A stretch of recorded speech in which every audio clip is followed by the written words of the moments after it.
बिस्मिल्लाहिर्रहमानिर्रहीम।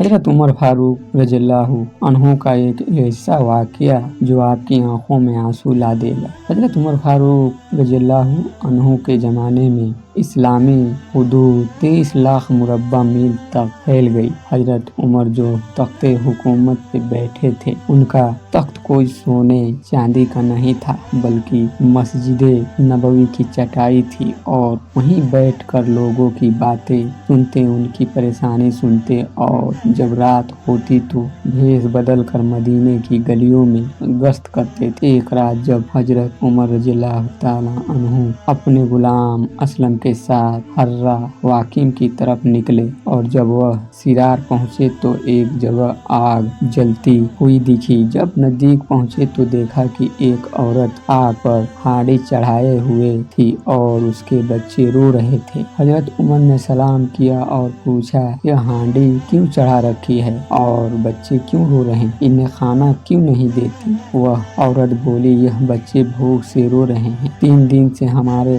यहाँ खाने को कुछ नहीं है। रोजाना बच्चे रोते हैं और मैं हांडियों के अंदर पत्थर डाल के नीचे से आग दे देती हूँ, फिर बच्चे इंतजार कर कर के सो जाएंगे, मगर सोते भी नहीं हैं और वह पत्थर पकेंगे भी क्या? और मैं उमर की जान को रो रही हूँ। अल्लाह हमारे और उसके बीच फैसला करे। यह बात सुनकर हजरत उमर का कलेजा दहने लगा और फरमाया, अल्लाह रहम करे, उमर को आपके बारे में कैसे पता होगा? औरत बोली, क्यों नहीं होगा, वह हमारा हुक्मरान है, वह हमसे गाफिल और बेखबर कैसे है? यह सुनकर हजरत उमर और असलम फौरन पलटे, बैतुल माल अनाज का गोदाम में आए, आटे की एक बोरी ली, घी, खजूर, दिरहम और कपड़े रखे, यहाँ तक कि बोरी पूरी तरह से भर गई और अपने गुलाम असलम से फरमाया, यह बोरी मेरे पीठ पर लाद दो। असलम बोले, यह काम तो मेरा है मेरे आका, यह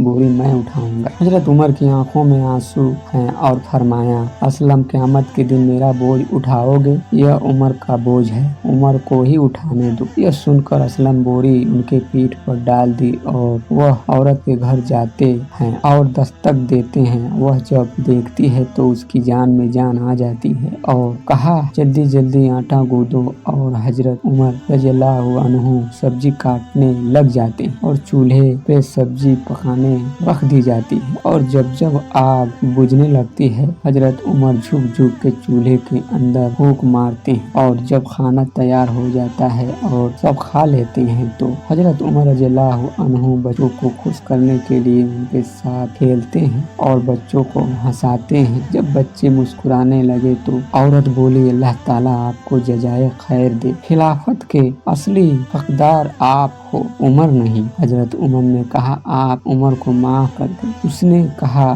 तू इतनी हमदर्दी क्यों करता है उनकी? कहा, मेरी बहन उमर को माफ कर दे। औरत बोली, ना उमर की मेरे सामने बात ना करो, कल क़यामत का दिन होगा, उमर का गिरबान होगा और मेरा हाथ होगा। यह सुनकर हजरत उमर बिलख बिलख कर रोने लगे और कहा, वह बदनसीब उमर तेरे सामने है, आज ही कह ले जो कहना है, क़यामत के दिन मुझे माफ रखना। हजरत उमर रज़ियल्लाहु ताला अन्हु कहते हैं, अगर दजला के किनारे अगर एक बकरी का बच्चा भी प्यासा मर गया तो उसका हिसाब भी उमर से लिया जाए। अल्लाह पाक हमें भी अपने प्यारे हबीब सल्लल्लाहु अलैहि वसल्लम के सके में नेक काम करने की तौफीक अता फरमाए। आमीन सुम्मा आमीन।